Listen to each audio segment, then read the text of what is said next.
Huh? Oh, that was a tough first practice of the season. I'm good. I'm always happy to see you guys and talk to you guys. What are you, I mean, obviously, last year is behind you now, but what are you thinking as you go into week one, regarding your performance? What did you do? Bro, I'm just playing football, and it's a great spot to be in. Not to have to, drain your knee or put on a knee brace or do extra exercises or get there an hour and a half earlier than what you normally would just to get, your knee ready to go. It's just football now, and I'm not thinking about it out there on the football field. I'm just getting into my pass rush or getting into my run fit, and it's a good place. It's a good place to be in. Whereas I'm just thinking about my technique, my fundamentals, and doing the best job that I could possibly do. It's not my technique, my job, and now how does my knee feel or my knee hurts or how do I fix this or how I fix that. It's just all about football, and I think that when I'm able to simplify it in my mind, it should show on the football field. What's your impression of Kyler Murray? He's obviously coming back, went through something similar that Mm-hmm. you went through not too long ago as well. What's your Yeah, impression of him? yeah. I'm a huge Kyler Murray fan. Allen High School. He went to Texas A&M first, and then he went to Oklahoma after.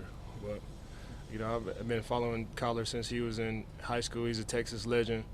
His dad went to Texas A&M too, played quarterback at Texas A&M. So know about the Marys. Been familiar with those guys for a very, very long time, and been rooting for Kyler a long time as well. I remember when he tore his ACL, I had hit him up and just gave him some words of encouragement whenever he went through his deal. And it's 2024. Guys bounce back from ACLs all the time. It might take a little bit longer, but guys come back from them these days. How do you feel at your age now, coming off that injury?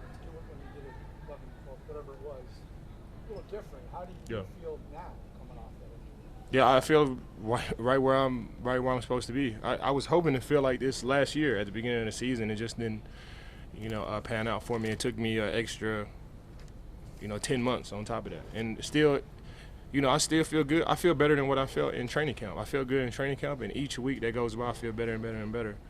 So hopefully that trend can continue, and I just keep feeling better and better and better. I was already at a good state when we started training camp, and I'm feeling even better than that. So hopefully I can, still trend in that direction. Are you ready to adapt to a role where you've been an 80% guy all through Denver for sure?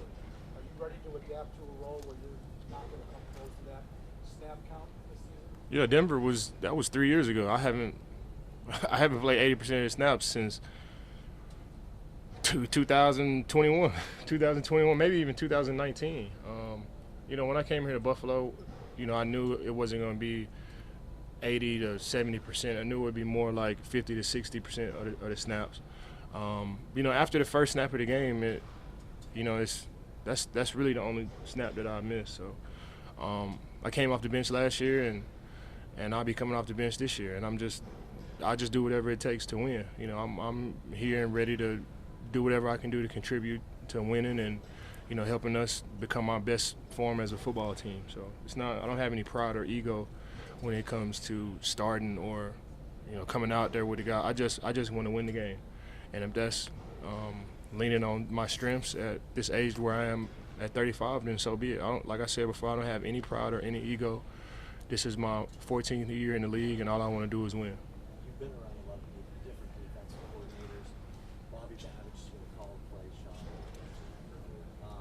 What is it about Bobby that makes him different and special? Bobby's he's a great teacher first and foremost. He's a younger coach too, so he can relate to the guys. And it's at the pro level, it's all about mindset. It's really not about scheme. It's not a magic play. It's not a magic call. It's not a magic defense.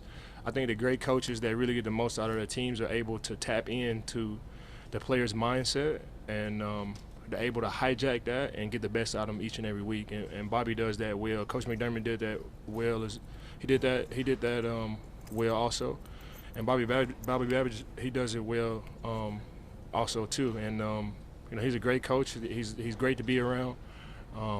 He knows his stuff. Whenever he talks, it's not a second guess this, a second guess that. It's facts.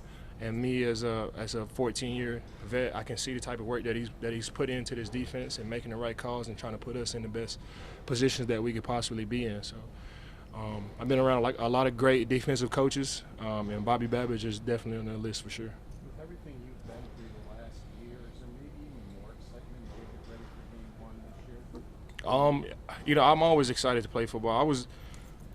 Whenever I had my first padded practice here in training camp, I had the butterflies in my stomach and the emotions. It felt like a football game to me. It felt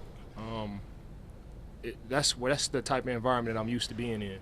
Not all right, my knees hurt, I'm going out here, I'm gonna try my best. To be able to tap into that dog and whoever lined up across from me gonna have to deal with me type of fun. I wasn't that last year, but to be able to tap into this training camp and going into the season, I'm excited to be back in this form. I'm excited to go out there and just play football and not think about my knee or anything else, like I said earlier in the interview. And it's just back to playing football and trying to be the best pass rusher I can possibly be, and I get excited for that. That's what I do best. That's what I do better than anything else in the whole entire world. Got 2 little boys. I'm a great dad to them. I'm a comedian part-time. And then, see, I was supposed to laugh at that. And then I rush the passer. So those are the 3 things that I do better than anything else in the world, and that's what I get excited for. I remember when you first got here, we were talking to you about Greg, and you had that great quote about gasoline and gunpowder. Yeah. 2 years later now, does it feel like he's ready to take another step? Yeah, he's taking it. Each and every time Greg goes out on the football field, he's taking another step. He's never the same player that he was. He's not the same player this week that he was last week.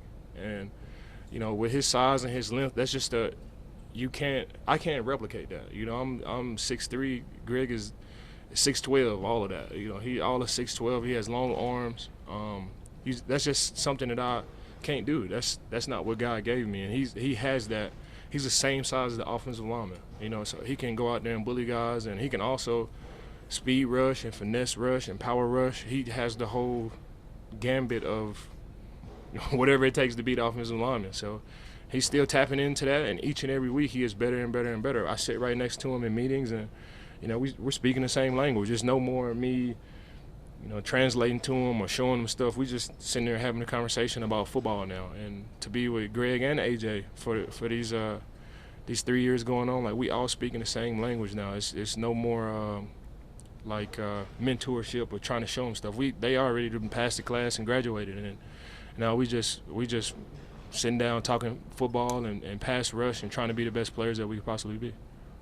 On TV was voted captain Terrell Bernard. Why is he deserving of being voted captain? First and foremost, he's a great leader. I really can't say too many bad things about Terrell Bernard other than he went to Baylor. That's really it. I don't know who would want to go there, but that's really the only knock that you got against Terrell Bernard. But other than that, he's great off the football field. He's a great guy. He's a Texas boy. He's the middle linebacker of this defense. That's the quarterback. That's our quarterback. That's our Josh Allen.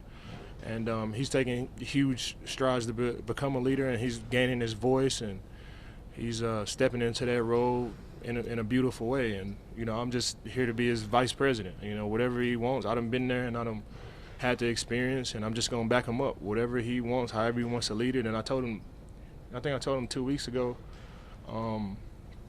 you can't really wait for the right time or the right thing to say. You as a leader, whenever you feel that, you just say it, you just do it, you just go out there and put that out there, and I'm gonna back you up. And I think he took that to heart, and you could just see him blossom and become the type of linebacker that we all expect him to be. And he's the middle linebacker of the defense.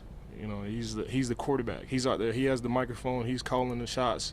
He's calling the plays. He's doing more work in the film room than anybody else in there besides Bobby Babbage and all those guys. And you can see it, you can feel it whenever he's walking around. And that energy that he has is definitely contagious. And I voted for TB. I wanted to see him do it. Year 3 as a team captain. Year 10, who knows what type of role he'll step in. And it's an honor and a privilege to be his teammate, and I'm excited for him.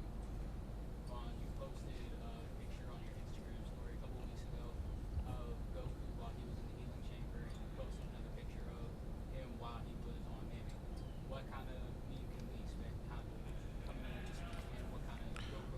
I don't know, those memes, they just happen, like, and I think when it comes to social media, like when I'm really on it, like I don't really have like a formula to it. It just happens. Like now I'm off of social media, and I got like my guys Ben and Theo like running it. So it might not be something like that, but it was symbolic for me. Just going through all the healing process and the recovery and the rehab and coming back and not being back and still trying to push to be back into my form. I think we had a lot of similarities, and now I'm out and I'm I'm looking for Majin Buu for sure. Appreciate you guys.